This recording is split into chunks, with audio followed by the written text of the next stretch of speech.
Good morning students. हम लोगों ने पिछले क्लास में अधिकार यानी कि राइट्स चैप्टर स्टार्ट कर चुके हैं। उसमें से हम लोग अधिकार का अर्थ, अधिकार की परिभाषा विभिन्न विद्वानों ने भिन्न भिन्न रूपों से परिभाषित किया है। इसके बारे में हम लोग डिटेल्स जानकारी प्राप्त कर चुके हैं। स्टूडेंट्स, चलिए आज हम लोग पढ़ेंगे अधिकार कितने प्रकार के हैं। अधिकार 7 प्रकार के हैं। पहला है प्राकृतिक अधिकार यानी कि नेचुरल राइट्स। दूसरा नैतिक अधिकार मोरल राइट्स। कानूनी अधिकार लीगल राइट्स। मौलिक अधिकार फंडामेंटल राइट्स। पांचवा नागरिक या सामाजिक अधिकार सिटी ऑफ सोशल राइट्स। छठवां है इकोनॉमिक अधिकार। सातवां है राजनीतिक अधिकार पॉलिटिकल राइट्स। स्टूडेंट्स, ये सातों को हम लोग विस्तृत रूप से अध्ययन करेंगे। तो सबसे पहले हम लोग पढ़ेंगे प्राकृतिक अधिकार यानी कि नेचुरल राइट्स। प्राकृतिक अधिकार वे अधिकार है जो व्यक्तियों को अपने स्वभाव और प्रकृति के समय से ही मिले होते हैं। जैसे होबस, लोक, रूसो, थॉमस पेन आदि विद्वान इसके समर्थक हैं। लोक ने मनुष्य के जीवन, स्वतंत्रता और संपत्ति संबंधी अधिकारों को प्राकृतिक अधिकार बताया था। ये प्राकृतिक अधिकार कहा जाता है। दूसरा है नैतिक अधिकार यानी कि मोरल राइट्स। ये अधिकार व्यक्तियों और समाज की नैतिक भावना से जुड़े होते हैं। इन्हें कानून का संरक्षण नहीं होता। जैसे उदाहरण के लिए माता पिता की सेवा करना, बुढ़ापे में उनकी सभी तरह की ज़रूरतों को पूरा करना उनकी संतानों का काम है। लेकिन अगर कोई ऐसा नहीं करता तो माता पिता उससे राज्य से दंड नहीं दिला सकते। अतः माता पिता या बूढ़े व्यक्तियों द्वारा बच्चों से सेवा कराना बुढ़ापे का नैतिक अधिकार कहा जाता है। ये नैतिक अधिकार के अंतर्गत आते हैं। तीसरा नंबर में है कानूनी अधिकार यानी कि लीगल राइट्स। लंबे समय से समाज में मानव विकास के लिए जरूरी और समाज की भलाई करने में सहायक जिन सामाजिक नियमों, रीति रिवाजों और प्रथाओं आदि को राज्य ने कानूनी मान्यता देकर अधिकार घोषित कर दिया जाता है, वे कानूनी अधिकार कहा जाता है।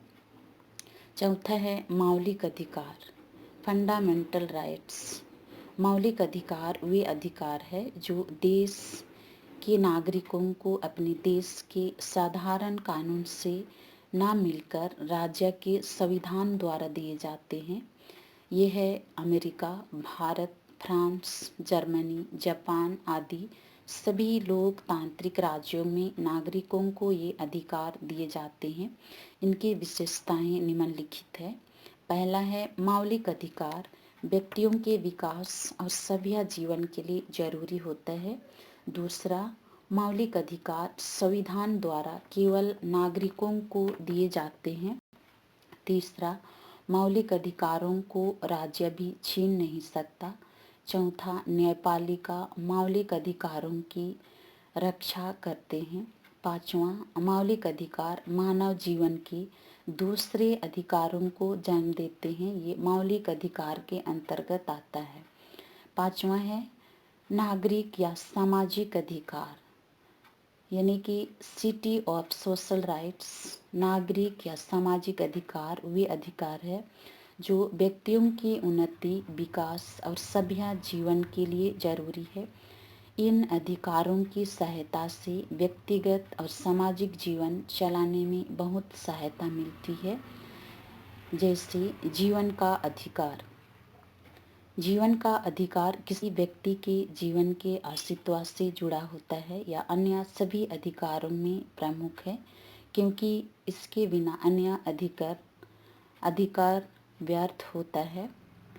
विचार और भाषण की स्वतंत्रता, समुदाय बनाने की स्वतंत्रता, संपत्ति का अधिकार, पारिवारिक जीवन जीने का अधिकार, ये नागरिक या सामाजिक अधिकार के अंतर्गत आते हैं। नेक्स्ट है आर्थिक अधिकार यानी कि इकोनॉमिक राइट्स।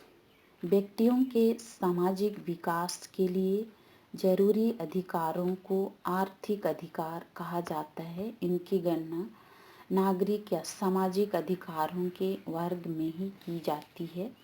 जैसे काम का अधिकार। काम का अधिकार से अभिप्राय ऐसे अधिकार से है जिसमें प्रत्येक व्यक्ति को उसके सामर्थ्य या योग्यता के अनुसार समान काम मिलना चाहिए। और जैसे कि इस संबंधी में लोस्की का विचार है, अपने सर्वोत्तम विकास के लिए प्रत्येक व्यक्ति के लिए कार्य करना आवश्यक है। दूसरा में है मजदूरी प्राप्त करने का अधिकार। मजदूरी प्राप्त करने का अधिकार, प्रत्येक व्यक्ति को समान मजदूर मिलना चाहिए। ये मजदूरी प्राप्त करने का अधिकार के अंतर्गत ही आता है। थर्ड नंबर में है आर्थिक सुरक्षा संबंधी विचार। सभी यूरोपीय राज्य में व्यक्तियों को आर्थिक सुरक्षा संबंधी अधिकार प्राप्त होना चाहिए और अपने भरण पोषण का दायित्व अपने ऊपर ले। वैसे ही नागरिकों को विशेष सहायता प्राप्त होती है। इसे हम आर्थिक सुरक्षा संबंधी अधिकार भी कहा जाता है। सातवां में है राजनीतिक अधिकार।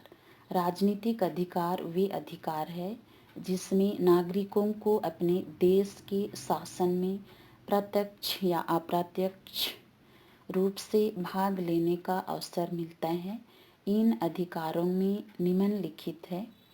पहला में है मत देने का अधिकार।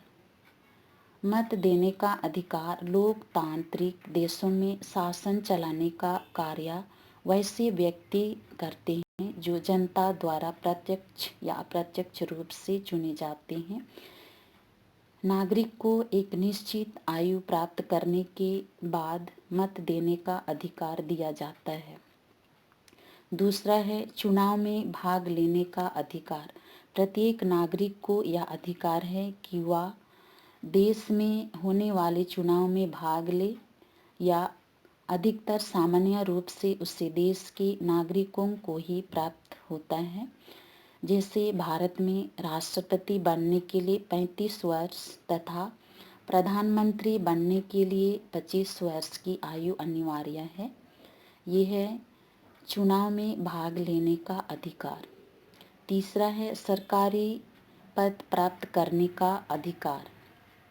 इस अधिकार के अंतर्गत वैसे प्रत्येक व्यक्ति को सरकारी पद प्राप्त करने का अधिकार है जो उस पद के लिए निर्धारित योग्यता रखता है।